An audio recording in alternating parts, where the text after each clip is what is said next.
Yo quiero que usted me acompañe a la carta segunda de Timoteo, en el capítulo 2 y a partir del verso 20. La segunda carta de Pablo a Timoteo, en el capítulo 2 y verso 20, para que podamos esta mañana iniciar con una base bíblica sobre lo que le quiero decir. Porque hoy quiero hablarte de identidad y es un tema que ya había predicado alguna vez. Yo cuando reviso la computadora, generalmente hay ya más de 1000 temas y tratamos de que nunca sea sobre un mismo tema. Sin embargo, Dios me estuvo inquietando para recordarles. Entonces, cuando esto sucede, yo sé que alguien necesita escuchar esta palabra. ¿Lo tenemos, familia? ¿Lo tenemos, iglesia? Dice su palabra en una casa grande, y estoy leyendo en una versión más actualizada de la Reina Valera. Dice: en una casa grande hay no solo utensilios de oro y de plata, sino también de madera y de barro, y unos son para usos honrosos y otros para usos viles. Así que quien se limpia de estas cosas será un instrumento para honra, santificado, útil al Señor y dispuesto para toda buena obra. Huye también de las pasiones juveniles y sigue la justicia, la fe, el amor y la paz, junto con aquellos que con un corazón limpio invocan al Señor, pero desechen las cuestiones necias e insensatas, tú sabes que generan contienda.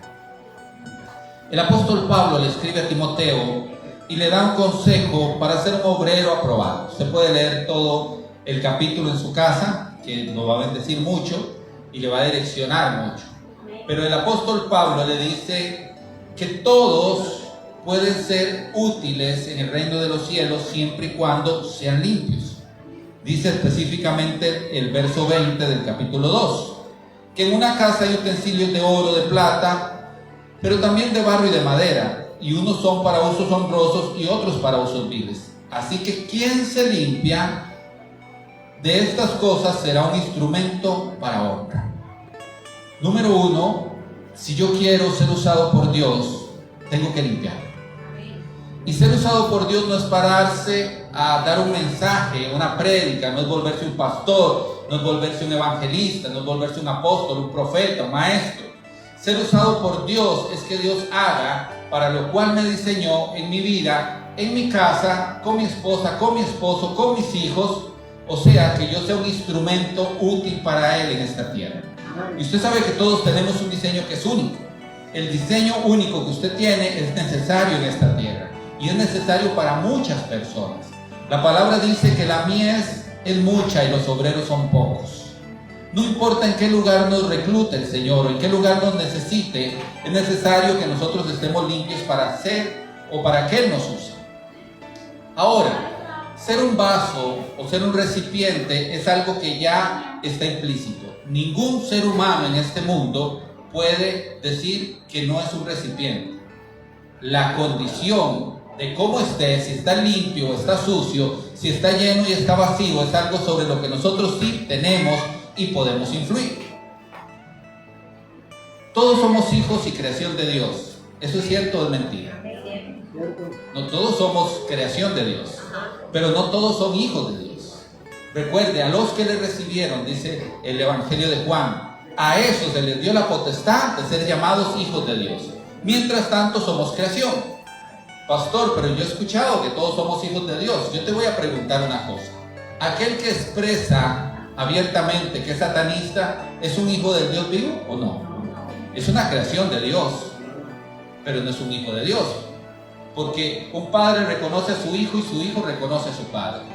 Un hinduista, un budista, son personas creadas por Dios, pero no quiere decir que sean hijos de Dios, sino a los que le recibieron. Dice, a eso se les dio la potestad de ser hijos de Dios. Partamos desde un principio, usted es vaso, ¿ok? Pero la condición de ser vaso no implica que usted sea limpio, o esté limpio o esté sucio, esté lleno o esté vacío, sino a eso es lo que el Señor nos quiere abrir los ojos hoy. Ahora, ¿qué tipo de vasos somos? Usted sabe que todos somos vasos, ¿sí? Pero ¿usted sabe qué tipo de vaso es usted? Vea qué interesante lo que dice Isaías 43:1. dice, ahora, así dice Jehová, recuerde que Jehová es creador tuyo, oh Jacob, y formador tuyo, oh Israel. No temas, porque yo te redimí, te puse nombre, mío eres tú. Entonces dice la palabra que es creador de Jacob, pero es formador de Israel. ¿Quién era Jacob y quién era Israel? La misma persona. La diferencia es que Jacob, el engañador, el suplantador, se le ha cambiado su nombre por Israel en algún momento, en un momento donde él tiene un encuentro con Dios. Recuerda, y no le voy a predicar sobre Israel, pero Jacob, antes de encontrarse con Dios, el suplantador, pasó muchas cosas. Jacob trabajó 7 años por su esposa, por su mujer, y cuando llegó el momento de que le dieran a su esposa, le dieron otra. Entonces ya tenía una esposa que no quería. Después trabajó 7 años por su esposa y ya tenía una esposa que no quería y una esposa que sí quería. Yo no sé, pero yo creo que a muchos le ha pasado eso. A veces usted vuelve a ver a la esposa y usted dice, esta es la esposa que no quiere. Y a veces la vuelve a ver con esa ternura, esta es la esposa que yo amo, aunque es la misma. En el caso de Jacob no era la misma, pero yo creo que eso ha pasado.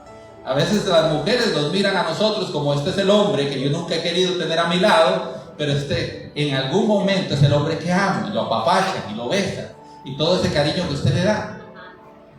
Pero Jacob trabaja por una mujer 7 años y le dan una que no quiere. Trabaja otros 7 años y le dan la que quiere, pero Jacob ya había trabajado 14 años y no tenía ni dónde caer muerto. Entonces trabaja otros 7 años por una herencia. Y cuando llega el momento de la herencia, el suegro le hace trampa. Dios le dice cómo salir de esa situación y Jacob se enriquece también. Pero Jacob tenía su visión puesta en la promesa de Dios. Y aunque él no nació de primogénito, su hermano le vendió la progenitura por un plato de lentejas. Pero para obtener la bendición de su padre, engaña a su padre. Se pone, ahí usted puede leer la historia, toda una piel para que viera que era como el hermano, que el hermano era velludo, todo peludo, y como el papá casi no veía, declara la bendición sobre Jacob, y ahora lo que tiene es el enojo del hermano que lo que quiere es matar. Y Jacob, en el peor de sus momentos, dice que toma una piedra, la toma de almohada y tiene un sueño, y ve que hay una escalera que va de la tierra al cielo, y ángeles suben y ángeles bajan. O sea, Dios escucha nuestras oraciones porque los ángeles, dice su palabra, que suben en copas de oro delante del trono de Dios y sus respuestas bajan. O sea, hay una conexión siempre del cielo a la tierra. Pero Jacob seguía siendo Jacob, el engañador, el suplantador, el que había luchado en sus propias fuerzas. Pero cuando Jacob tiene un encuentro con Dios, dice con el ángel de Jehová, siempre que usted lea y haciendo una buena exégesis el ángel de Jehová en la palabra, usted tiene que ver a Jesucristo. Ese es el ángel de Jehová. Cada vez que la Biblia se refiere al ángel de Jehová, se está refiriendo a Jesucristo. Y cuando Jacob tiene este encuentro, dice que él se aferra al ángel de Jehová con todas sus fuerzas y le dice, yo no te voy a soltar hasta que no me bendigas. ¿Cuál fue la bendición que le dio? Primero le cambió el nombre, y con cambiarle el nombre le cambió su norte, le cambió el lugar donde él iba a llegar. A partir de eso las cosas empezaron a cambiar para Jacob, pero dejó de llamarse engañador, suplantador, dejó el viejo hombre atrás y tomó la nueva naturaleza. Por eso el libro de Isaías dice claramente, ahora sí dice Jehová, creador tuyo. O sea, una cosa es ser una criatura creada y otra cosa es ser un hijo de Dios procesado. Diga conmigo, Dios tiene un plan para procesarte. Lo que pasa es que a veces ese proceso nos duele. ¿Sabe qué le pasó a Jacob? Dice que el ángel le dijo, suéltame que ya va a amanecer. Él le dice, yo no te suelto hasta que tú me bendigas. En medio de la lucha el ángel le golpea en la cadera y lo deja recto. A mí me dieron por la rodilla, pero no fue un ángel. ¿Sabe? El proceso de Jacob es un proceso que mucha gente de nosotros ha vivido. Hemos tratado de hacer las cosas en nuestras propias fuerzas. Aunque hemos tratado de trabajar, de esforzarnos, no hemos visto lo que Dios nos ha dicho que nosotros vamos a ver. Eso va a pasar en el momento que yo tenga un encuentro, y para tener un encuentro tengo que limpiarme.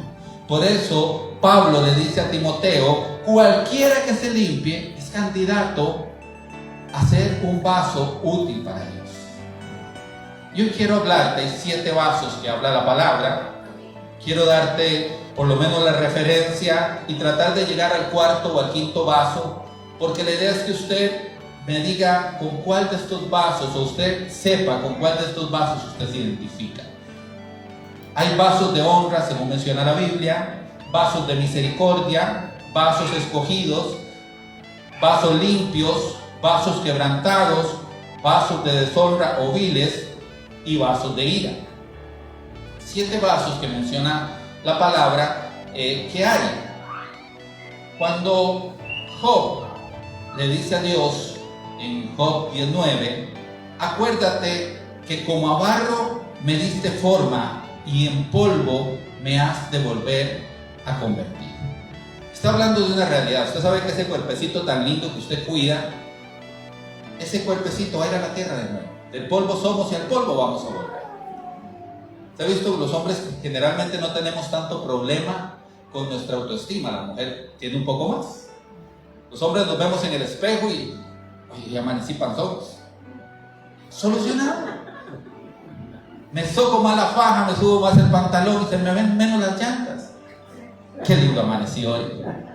Usted se ve todo peludito, está guapísimo. En cambio la mujer, fitness, ahí, delante del espejo, ay, qué gorda estoy, ya se me agarra una llanta y apenas en la camisa. El hombre tiene una buena autoestima generalmente digo, porque hay otros que tienen una autoestima bastante mala. Siempre he creído y he entendido que nosotros no tenemos que llegar a la autoestima. La autoestima es todo lo que yo creo de mí. Y muchos que fueron heridos con palabras tienen una muy mala autoestima.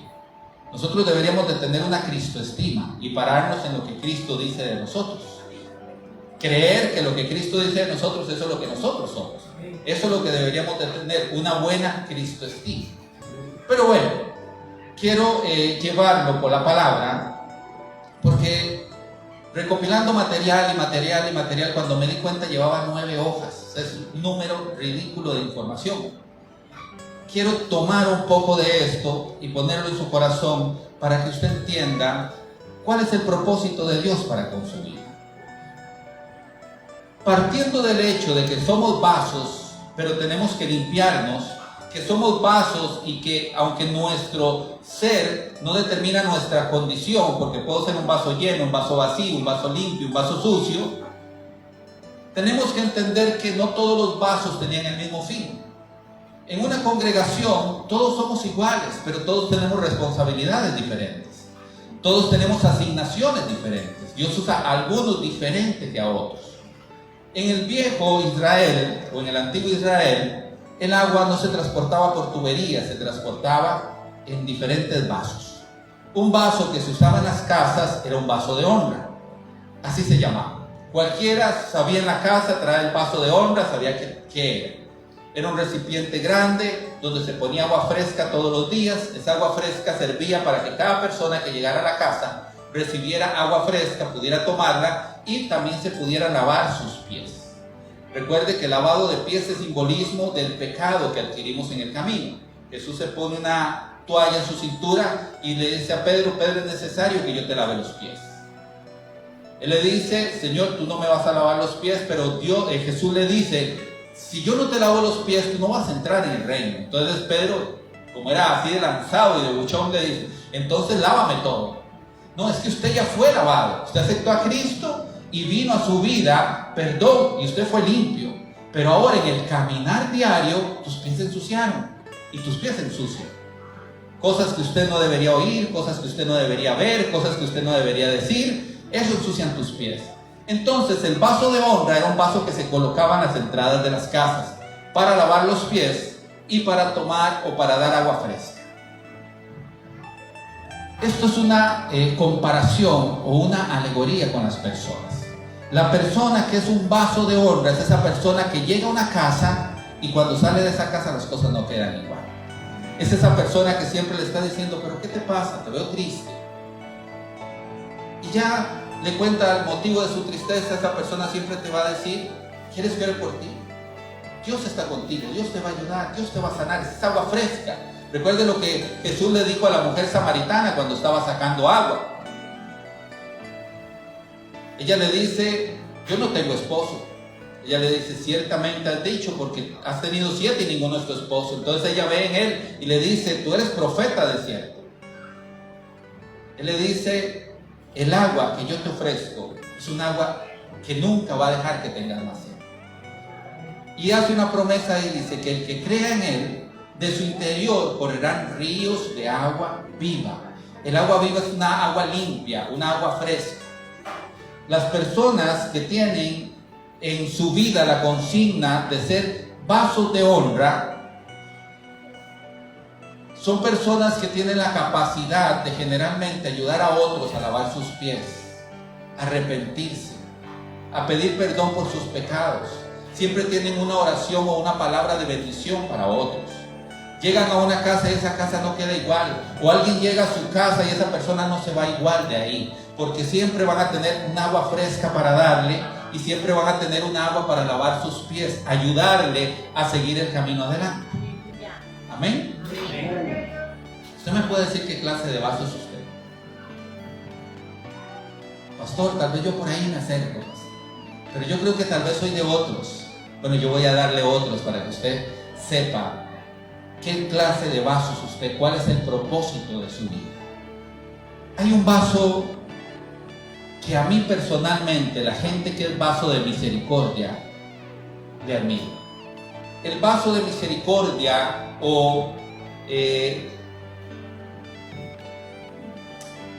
era un almacenamiento, era un vaso tan grande que lógicamente nosotros le decimos vaso algo pequeño, era un recipiente tan grande de barro que se llenaba de agua y se ponía en el camino.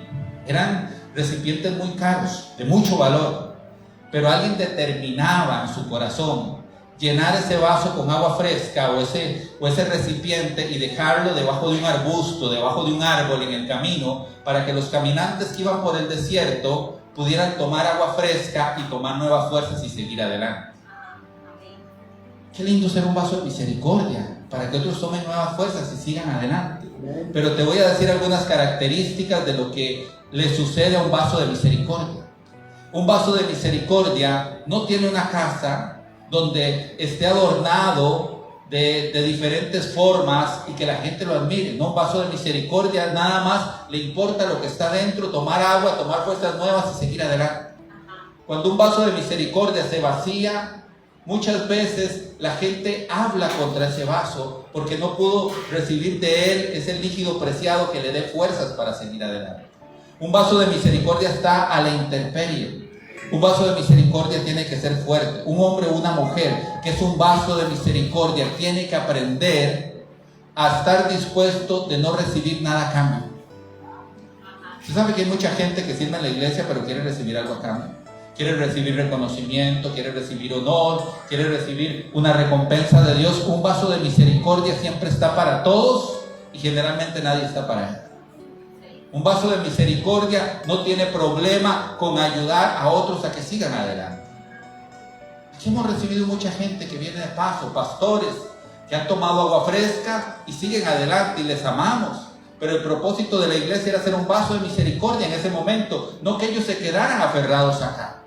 Dios tenía un propósito con ellos y nos usó como vaso de misericordia para restaurarle, para darle frescura y para que siguieran adelante. Las personas que tienen esta característica y se convierten en un vaso de misericordia tienen que ser personas que estén dispuestos a dar todo por nada. Tienen que tener un amor muy acercado al amor de Jesucristo. Tener todo por nada. Pero ¿cómo se ofende uno cuando recibe de alguien que usted le ha dado, recibe una ofensa, recibe un desprecio? Yo he tenido pastores que he amado, que he conocido y le dicen a uno, después de tanto darme, después de que los cuidé tanto, después de que estuve con ellos y me hicieron y dijeron tal y cual cosa. He conocido ovejas que sus pastores les han maldecido por salir de la congregación. Y yo les decía en la mañana, yo les pido un favor. Vamos a cumplir 10 años de servirle a Dios como pastores, con una congregación aparte, y tenemos más de 20 de conocer de Él. Y nunca nadie que se ha ido de aquí se ha ido bajo maldición. Nunca hemos dicho que va a ser maldito por irse de aquí, que le va a ir mal. Estaríamos nosotros yendo contra la voluntad de Dios.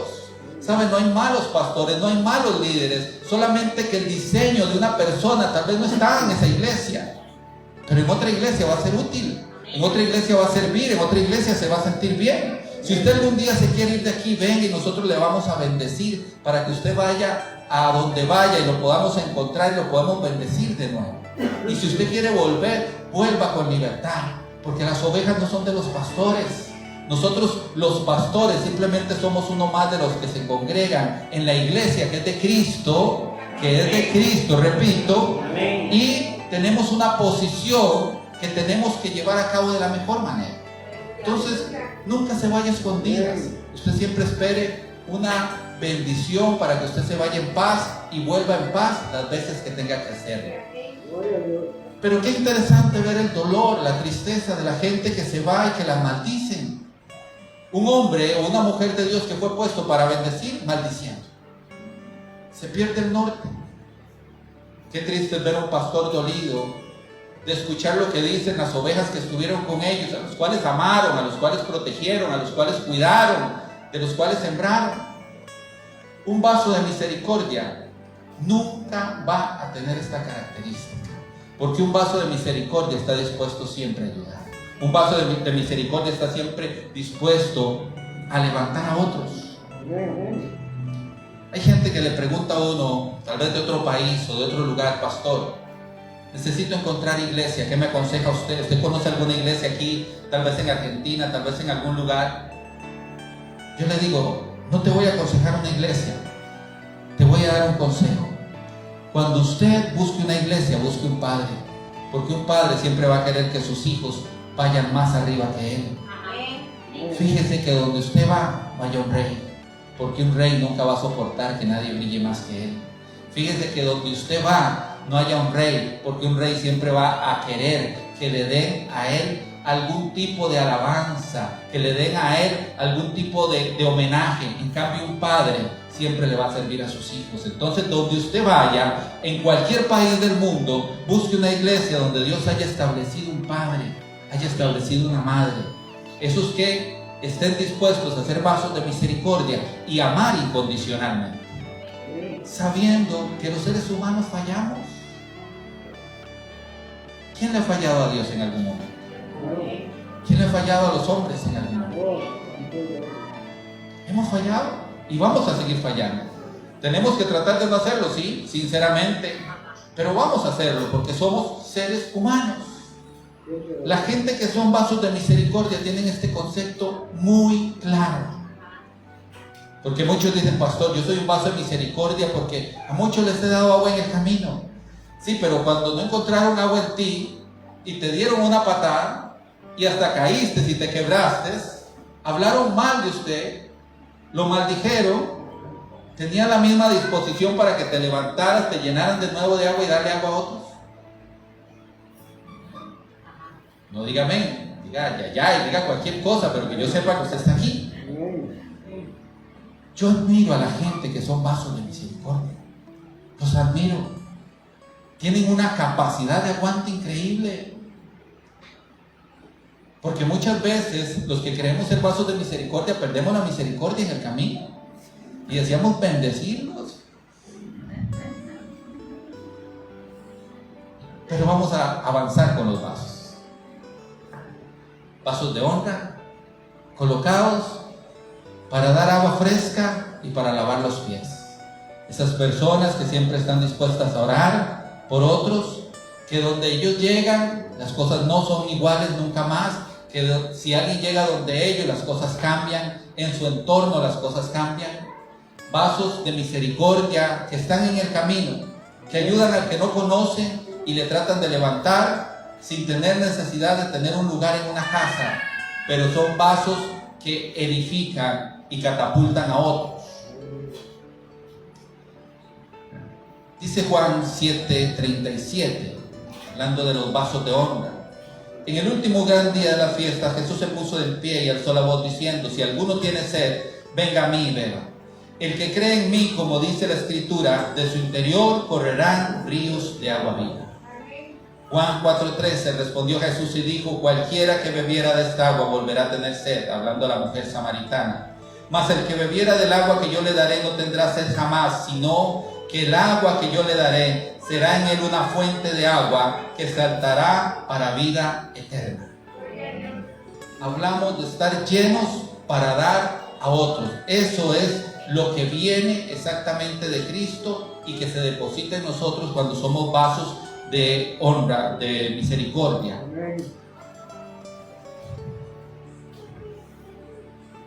Romanos 9, 22, 24. Apúntelo ahí, yo voy un poquito rápido para tratar de llegar por lo menos al quinto vaso o al quinto depósito de agua. Romanos 9, 22, 24. Dice: y que si Dios, queriendo mostrar su ira y hacerlo notorio su poder, soportó con mucha paciencia los vasos de ira, preparados para destrucción y para hacer notorias las riquezas de su gloria, las mostró para con los vasos de misericordia que él preparó de antemano para la gloria, a la cual también ha llamado, esto es, a nosotros no solo los judíos, sino también a los gentiles.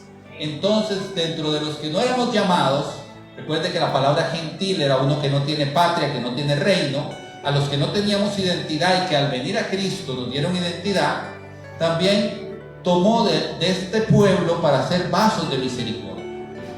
¿Ok? ¿Estamos ubicados con los vasos? Por ahí vamos. ¿Usted ya encontró su vaso? ¿No ha encontrado su vaso? Número 3. Hay vasos escogidos por el alfarero. Esto es interesante. Un vaso escogido es un vaso que el alfarero trabajó, lo puso en el horno, lo pintó, y al ver el resultado final, dice: este vaso es casi perfecto. Este vaso es exclusivo. Este vaso es hermoso. Pero el alfarero, en lugar de tomar el vaso y ponerlo a la disposición de todos y a la vista de todos, toma ese vaso y va a la parte oscura de la bodega, pero más segura, y lo coloca ahí.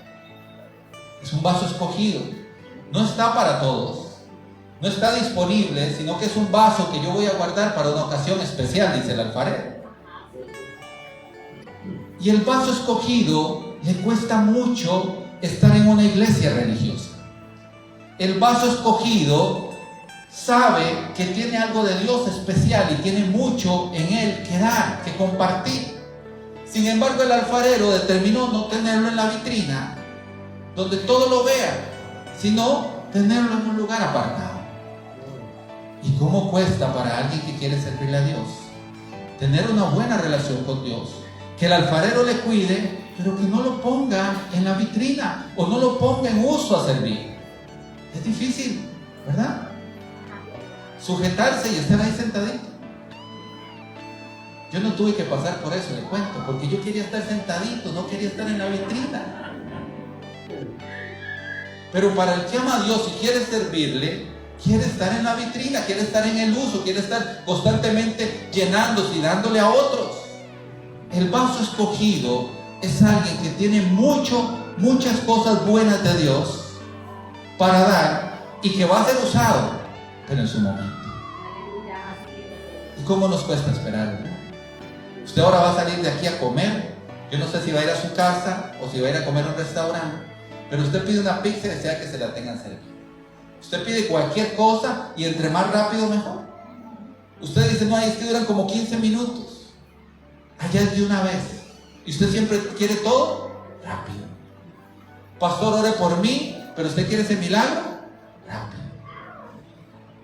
Pastor, yo me quiero formar y servirle a Dios, pero usted quiere hacerlo rápido. Y el vaso escogido es un vaso que no se pone en la vitrina y no se vende a cualquiera, porque llega un momento donde Dios busca ese vaso para algo especial. Entonces el alfarero camina hasta el fondo de la bodega, donde tiene meses, donde tiene años, donde tiene mucho tiempo, lo saca y lo desempolva, y como el que lo necesita anda buscando algo especial, el alfarero sabe que eso es lo que se necesita. Sabe cuando saque ese vaso, va a impactar a la vista, va a impactar en el servicio, va a impactar de muchas maneras, pero ese vaso va a estar guardado en la bodega. Pastor, como que a mí me pica por ese lado de que yo soy vaso escogido porque yo quiero, pero no soy la víctima. Es interesante como la Biblia nos lleva y alegóricamente nos va abriendo, como si fuéramos una flor que se abre y pueden ver nuestro interior poco a poco. Si el Señor puso que les predicara sobre esto, que es más que una prédica, es una enseñanza, yo creo que alguien lo necesita. Amén. Amén. Tenemos entonces vasos de honra, vasos de misericordia y vasos escogidos. Hechos 9, 15 al 16 habla de un vaso escogido. Y le dijo el Señor: ve, porque instrumento escogido me es este, para que lleve mi nombre en presencia de gentiles y de reyes y de los hijos de Israel, porque yo le mostraré cuánto les sea necesario padecer por mi nombre. Un vaso escogido tiene que ser un hombre o una mujer valiente. Dígale al que está a la par: si eres vaso escogido, tienes que ser valiente. La valentía va a requerir un esfuerzo, porque Dios te estuvo ahí mucho tiempo, porque estabas asignado a algo especial. Pero una vez que te saca de ese lugar, tienes que servir y servir y servir. Ahora te doy un consejo: si te sientes vaso escogido, deja de llorar y lamentarte y prepárate. Porque hay muchos vasos escogidos que cuando Dios les saca de ese lugar, llegan y dicen: es que yo no puedo, es demasiado. Ahora tengo que predicar domingo, tengo que predicar el martes, tengo que predicar el jueves, tengo que predicar todos los días y yo no puedo con esto. ¿Sabe por qué pasa eso? Porque aunque eras vaso escogido, no te preparaste. Te volviste un llorón en el camino. Perdón que se lo diga así. Pero hay gente que en lugar de fortalecerse para el momento que Dios le va a usar, se volvió llorón en el camino. Siempre estuvo quejándose. Nunca se fortaleció. Un vaso escogido es como una superarma. Tiene que estar preparada para hacer la obra rápida y eficazmente. ¿Usted sabe lo que es usted en medio de una guerra? Abrir un cajón, sacar una ametralladora como esta que saca Terminator ahí, ¿verdad? Esta redonda. Jalar el gatillo y no dispara nada. No tiene ni una bala. No hay pólvora. No estaba preparada, no tiene carga. Ahora Dios te está llamando. ¿Estás preparado? Un vaso escogido tiene que prepararse. En la comunión con Dios, en el secreto con Dios. Dios te llamó a evangelismo. Prepare 1000 prédicas de evangelismo. Ore, Dios te llamó a la intercesión. Ore, interceda, créale a Dios. En el momento que tengas que salir de ahí y prestar el servicio que Dios te va a llamar a prestar, tú vas a estar preparado. Amén. Amén. Bueno, yo no sé, yo trato de animarlo a usted y siempre la cosa se pone seria. Dios es bueno. Amén. Número 4. Vasos limpios. Los vasos limpios son vasos muy especiales, vasos que han sido usados durante mucho tiempo. Son gente que dice: yo recuerdo en el 1995 cómo Dios me usaba. Pero ahora, ¿qué ha pasado? Esos vasos limpios generalmente son vasos que se quebraron en el camino, que se fracturaron en el camino.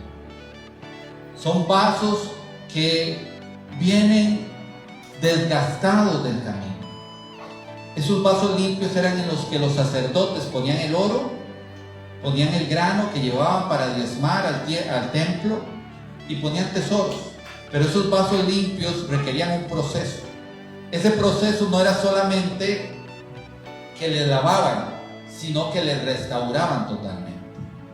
Ahora quiero darle, antes de terminar, 4 pasos para una restauración de un vaso. Porque mucha gente es un vaso que está quebrantado. Pero una de las cosas que se hacían con estos vasos era usar algo bastante brusco o brocho, una lija, una piedra que limaba su interior, limaba sus bordes que estaban quebrados para poder empezar a restaurarlos.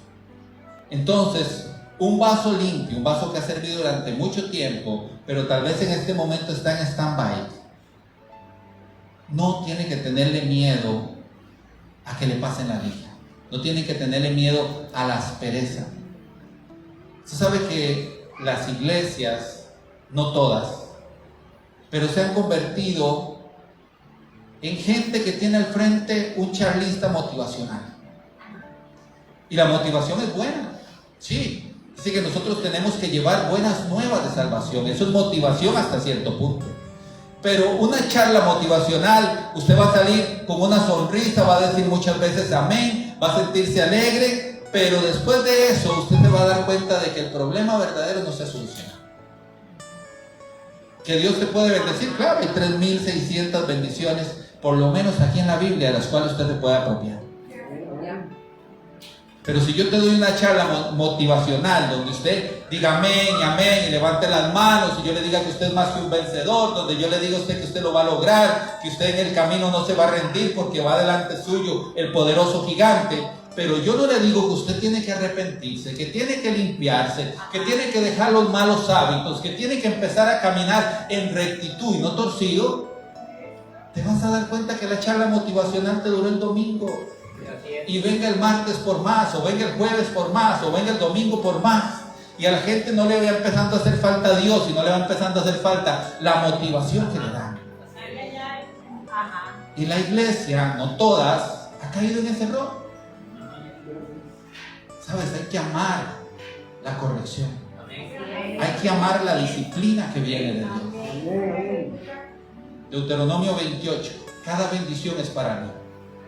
Bendita será mi alteza de amasar, bendita será el ganado de mis vacas, bendito será todo, dice la palabra de Dios. En la ciudad, en la casa. Pero no me puedo olvidar de Deuteronomio 28, 1 y 2, que dice: esto sucederá si oyes la voz del Señor tu Dios y obedeces sus mandamientos. Estas bendiciones vendrán. Pero a la mitad de Deuteronomio 28, usted se para y dice: pero si no oyes la voz de Dios y si no escuchas sus mandamientos, entonces maldito serás, maldito será. Y trae una lista enorme. ¿Por qué? No porque Dios nos quiera maldecir, sino que te está diciendo un emet, una verdad. Y esa verdad es que si nosotros no nos limpiamos, no vamos a poder ser usados. Si nosotros no corregimos nuestras malas formas de hacer las cosas, nosotros no vamos a poder lograr las bendiciones que están aquí, que sí, Dios nos las quiere dar, que Dios quiere que nosotros las tengamos. Eso es una verdad innegable. Dice: yo deseo que tú seas prosperado en todo, y que prosperes en todo como prospera ¿qué? Tu alma. Renovaos en el espíritu de vuestra mente. ¿Para qué? Para que al ser renovados en el espíritu de nuestra mente, nosotros empecemos a pensar diferente, a hacer las cosas diferentes. ¿Usted ha visto gente que son empecinados en hacer las cosas igual? Oiga, usted hace un arroz con leche, con los mismos ingredientes, las mismas cantidades, ¿le va a quedar siempre igual? Y mañana va a hacer otro arroz con leche con la fe de que le sepa diferente, pero hace lo mismo. ¿Le va a hacer igual? Las mismas malas actitudes que tenemos en muchas cosas, queremos que nos lleven a resultados diferentes. Yo sé que esos van a otros lugares. Ahí está el esposo, va hasta San José, es de Alajuela, y va hasta San José, va hasta Cartago a comprarle el bendito algodón de azúcar. Mi amor, pero yo lo quería rosado y me lo trajo azul. Es que solo habían azules, pero con mucho amor te lo traje. Pero es que yo lo quería rosado. Y en la lógica del hombre dice, pero es azúcar y colorante, sabe igual.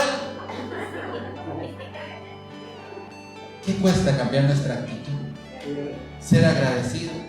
Y entonces causar no solamente algo especial en esa persona, sino también transmitir ese agradecimiento que tengo. Ok, yo lo quería rojo, rosado, como sea, pero lo que había era azul. ¿Sabe? Muchas veces nosotros como vasos queremos que nos llenen de lo que nosotros queremos. ¿Has visto un profeta luchando por levantar una iglesia? Se le hace tan difícil, le tiene tantas guerras, porque fue llamado a ser profeta, no pastor.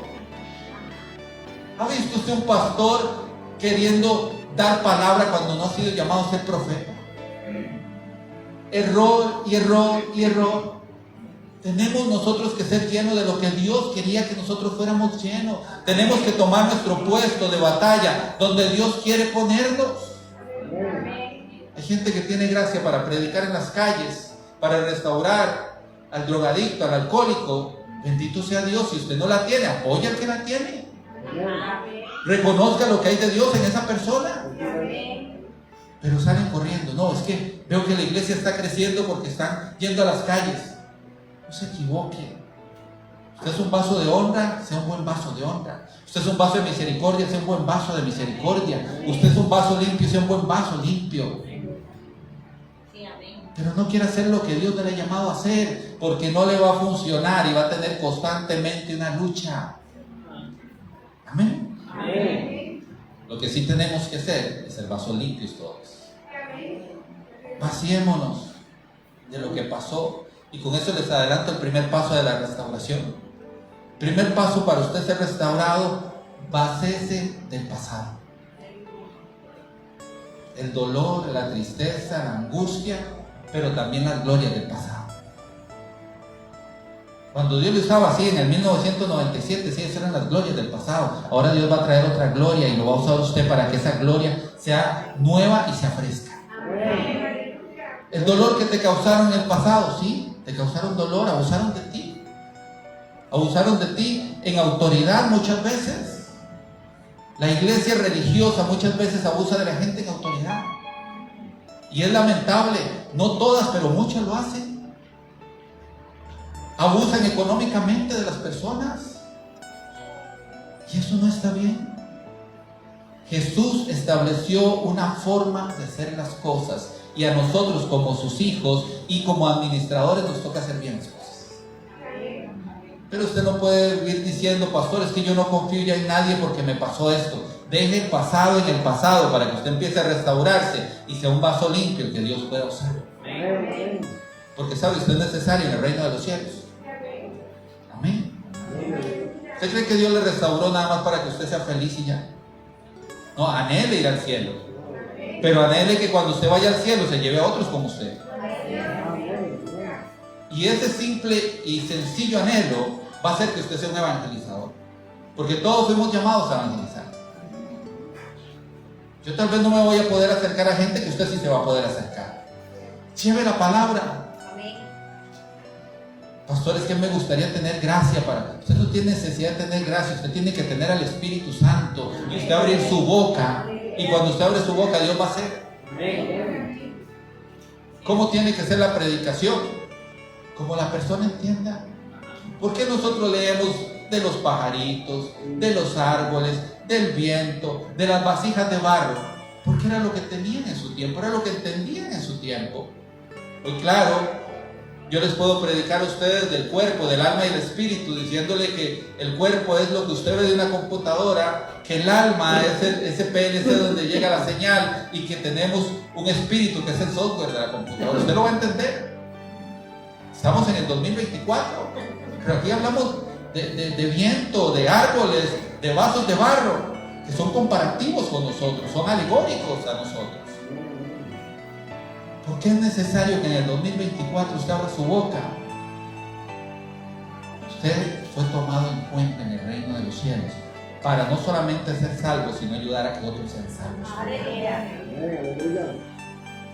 La gente a veces es rara. Usted anda con tenis, con esto y con el otro. La gente lo presenta, el pastor está. Es que no parece un pastor, porque anda en tenis, porque anda en mezclilla. ¿Cómo se tiene que ver un pastor? ¿Cómo se tiene que ver un evangelista? ¿Cómo se tiene que ver un apóstol? Con una aureola, saco y corbata siempre. Nosotros tenemos que entender que fuimos creados vasos, que tenemos que limpiarnos y que Dios nos va a usar así como somos, con nuestras palabras, con las que Dios puso para que nosotros las entendiéramos. Pero volvamos a los vasos. Hablamos de vasos escogidos y hablamos de vasos quebrantados. Estos vasos quebrantados son esas personas que por años le han servido a Dios, pero han sido golpeados, han sido lastimados, han sido heridos, han sido abusados, pero que Dios quiere restaurar. Y en la restauración de un vaso viejo, para que pueda pegar el barro, lo viejo, con el barro nuevo para restaurar, tiene que haber una mezcla de barro, que es polvo y agua. Recuerde que el ser humano, ¿de qué fue creado? Del barro, ¿verdad? Dios le formó. Tenemos, y usted lo puede buscar, todos los minerales que tiene el polvo, el barro, lo tenemos nosotros en nuestro cuerpo. Tenemos 70% de nuestro cuerpo es agua. Así que yo no estoy gordo, estoy haciendo un poco de presa en algunos lados, nada más. Pero era necesario que lo viejo se pudiera amalgamar con lo nuevo, y para eso en Israel se usa sangre. Ellos buscan un tipo de babosa y sacan la sangre de esta babosa y la revuelven con el barro y con el agua, y entonces eso amalgama lo suficiente para pegar en las vasijas viejas y restaurarlas.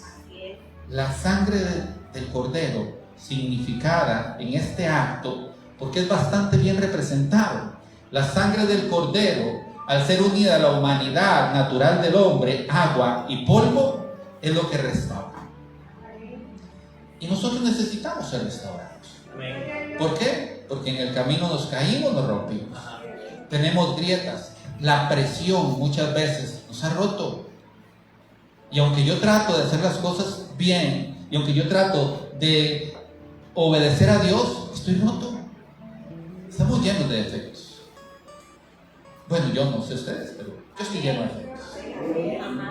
Trato de amar a Dios más que a mis defectos. Trato de amar, y en eso he encontrado la clave para el éxito de muchas cosas. Porque hay cosas que nos gustan.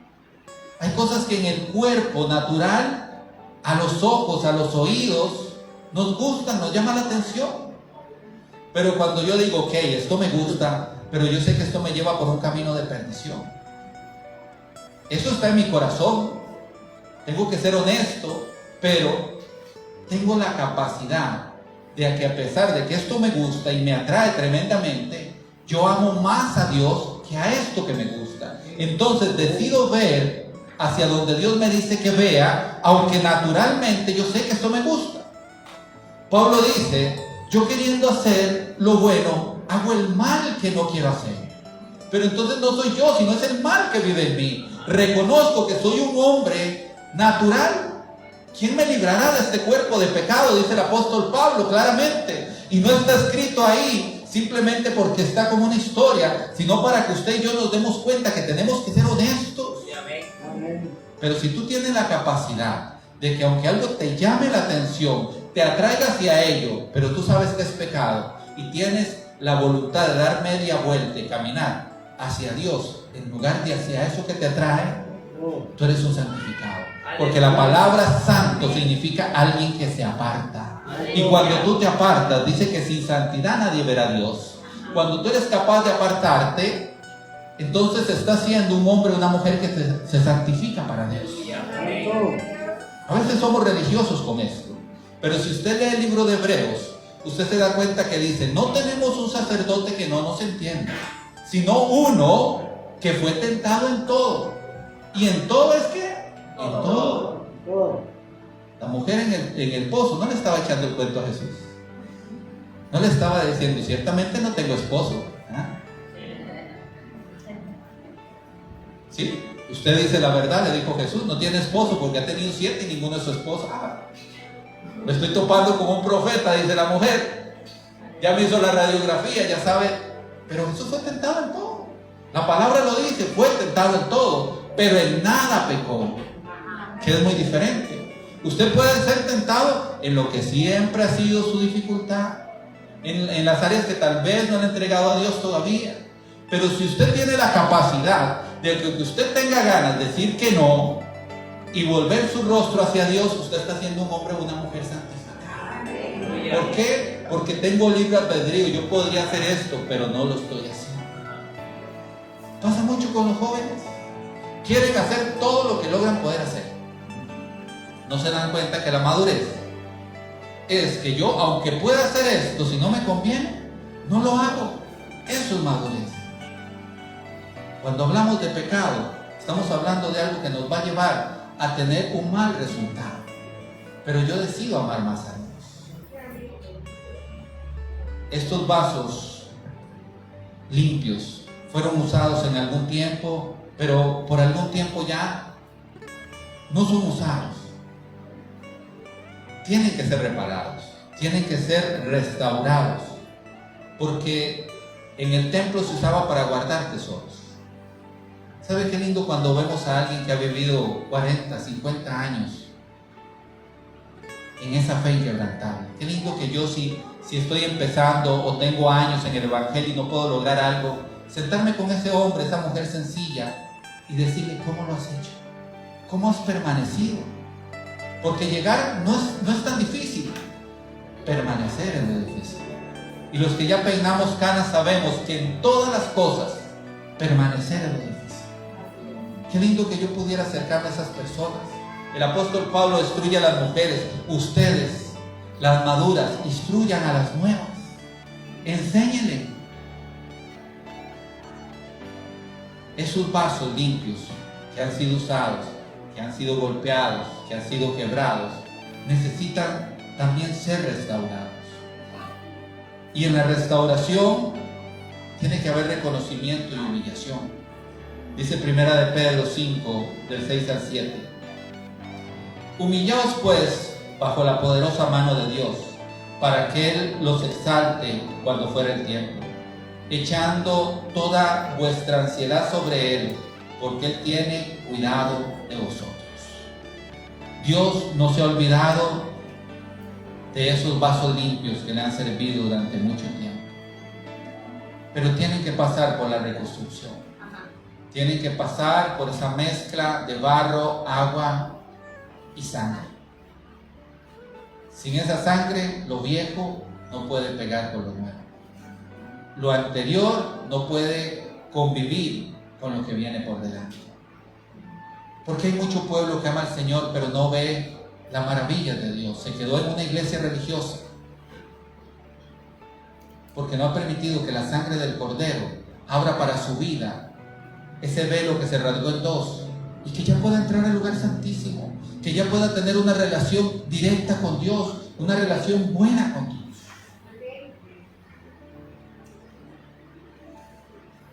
Así dice el Señor, formador de Jacob, creador de Jacob, pero formador de Israel. Nos formaron como vasos, o nos hicieron como vasos, pero es necesario que nos formen como ese instrumento útil para el servicio de Él. ¿Cuántos quieren servir al Señor? Y el servicio del Señor, se lo repito, no siempre es en un púlpito, no siempre es predicando al frente en una campaña. El servicio del Señor es con tu familia, siendo un vaso de honra para tu familia, estorbando el pecado de los hijos, estorbando el pecado de los hermanos, estorbando el pecado de la pareja.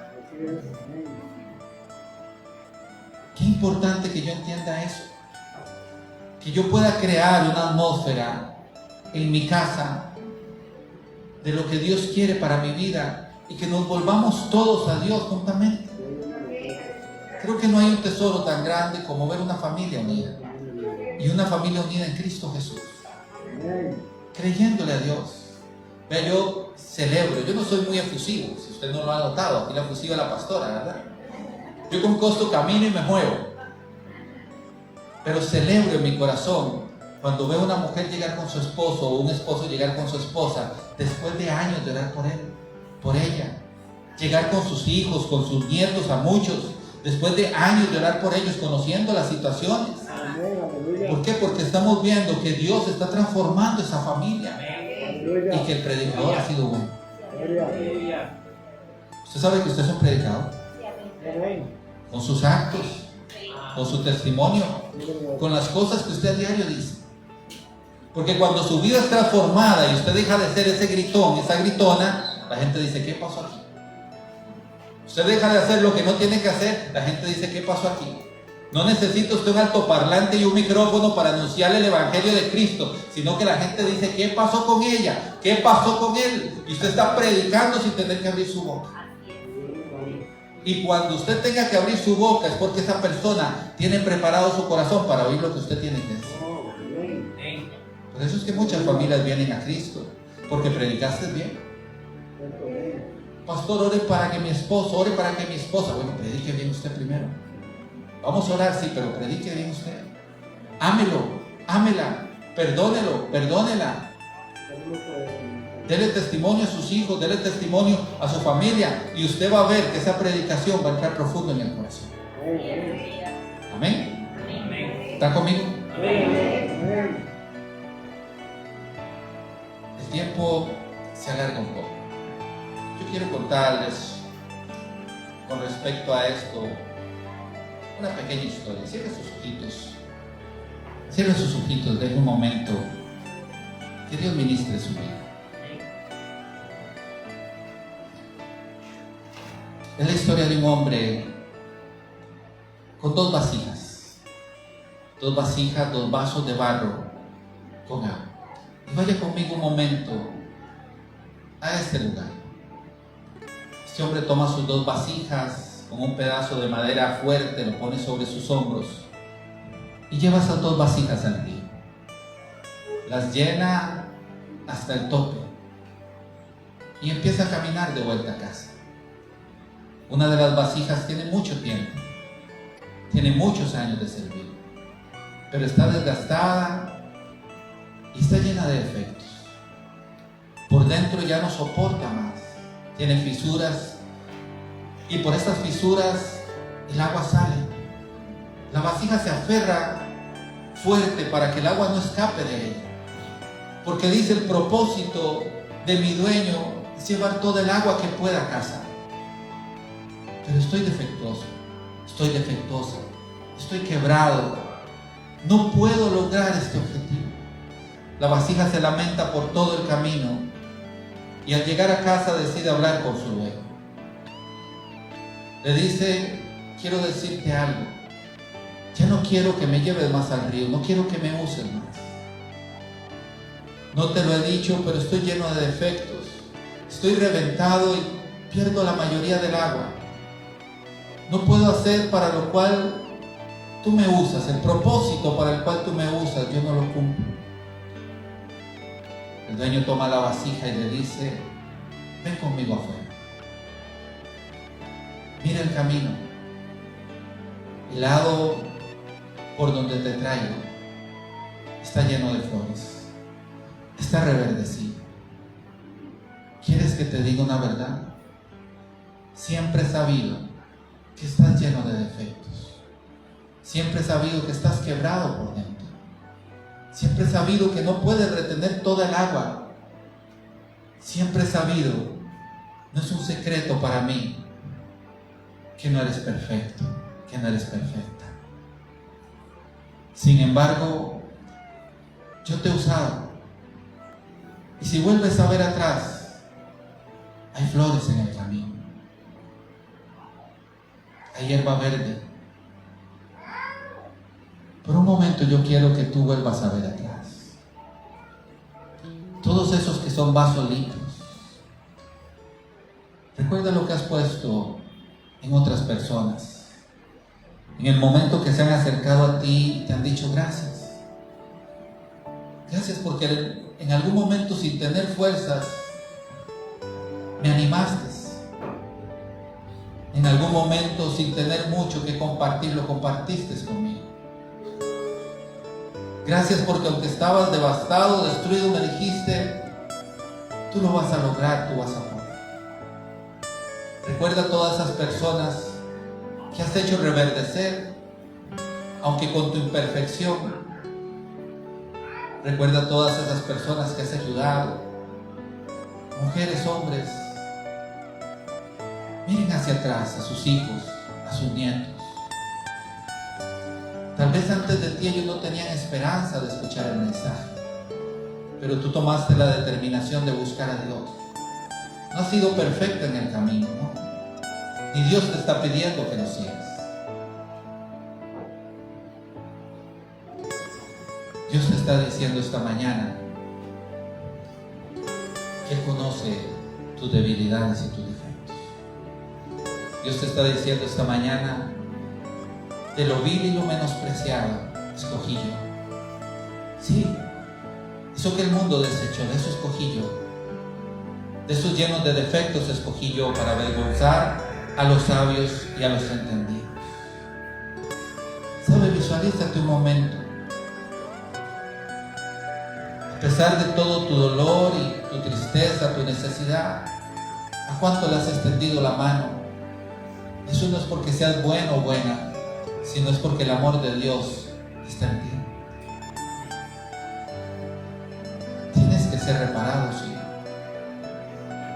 Tienes que limpiarte para que Dios te use, pero Él siempre ha conocido tus debilidades. Él siempre ha conocido tu quebranto. Él siempre ha conocido tus secretos más profundos.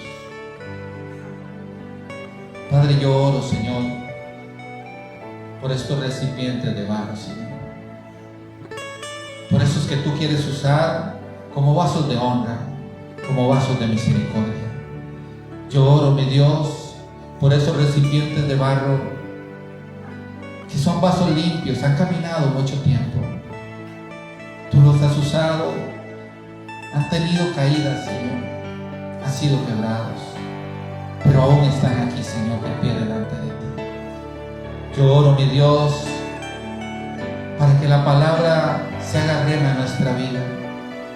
Cuando tú dices, ven y pongámonos a cuentas. Aunque tu pecado fuera como el rojo carmesí, yo te voy a lavar y tú serás como la blanca lana. Tu palabra que me enseña que donde abunda el pecado también sobreabunda la gracia. Esa gracia que alcanzó nuestra vida, esa gracia que alcanzó cada uno, Señor, de estos vasos que hoy están aquí, mi Dios, y de los vasos, Señor, que también van a ver una transmisión, Señor, porque tu Espíritu Santo trasciende.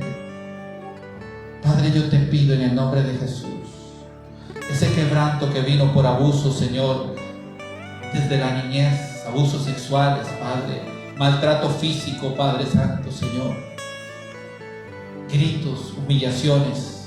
Yo te pido hoy en el nombre de Jesús que tú empieces en este momento por tu Espíritu Santo, con esa sangre maravillosa que limpia multitud de pecados, Señor. Empieces a repararlos.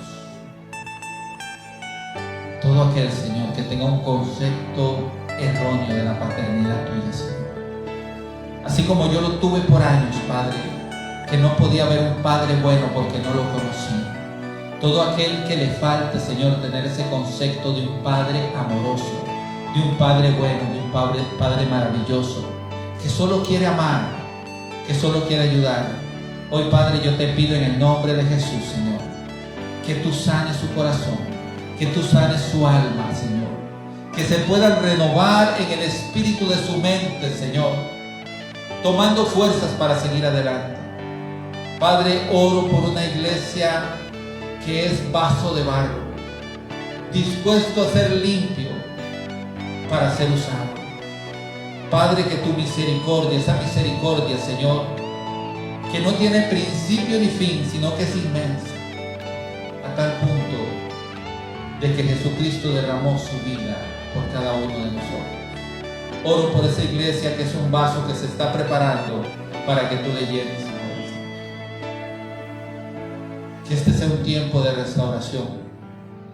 Que este sea un tiempo, mi Dios, donde tú nos dejes volver a ver atrás y darnos cuenta, Señor, que a pesar de nuestros defectos, Señor, tú nos has usado con un propósito y has reverdecido, Señor, a personas, has reverdecido, Señor, familiares, has reverdecido, Señor, en torno a nuestro alrededor. Padre, bendecimos tu nombre, te damos la gloria, te damos la honra y te damos la alabanza, Padre. Y te pedimos, Señor, que esa restauración inicie, Señor, pero que también termine en nosotros. Bendigo a tu iglesia, Señor, con una unción no solamente para pelear las batallas, sino para ganar prontamente las batallas, Señor. Que no peleen y peleen, no luchen y luchen, Padre Santo, Señor, sino que cuando lleguen al campo de batalla, una palabra certera, Señor, sea sus bocas, Padre Santo, Señor, para que puedan derribar a su gigante y rápidamente cortar la cabeza, Señor. No permitas que tu iglesia se desgaste en batalla, Señor, sino, mi Dios, que la guerra que tenemos que pelear, Padre Santo, Señor, sea rápida y favorable para nosotros, porque nosotros llevamos y levantamos tu bandera, Señor. Y así, Señor, como bendecía, Señor, Aarón al pueblo, yo les digo, el Señor levante bandera en medio de sus vidas y de sus casas, Padre. En el nombre poderoso de Cristo Jesús. Amén y amén.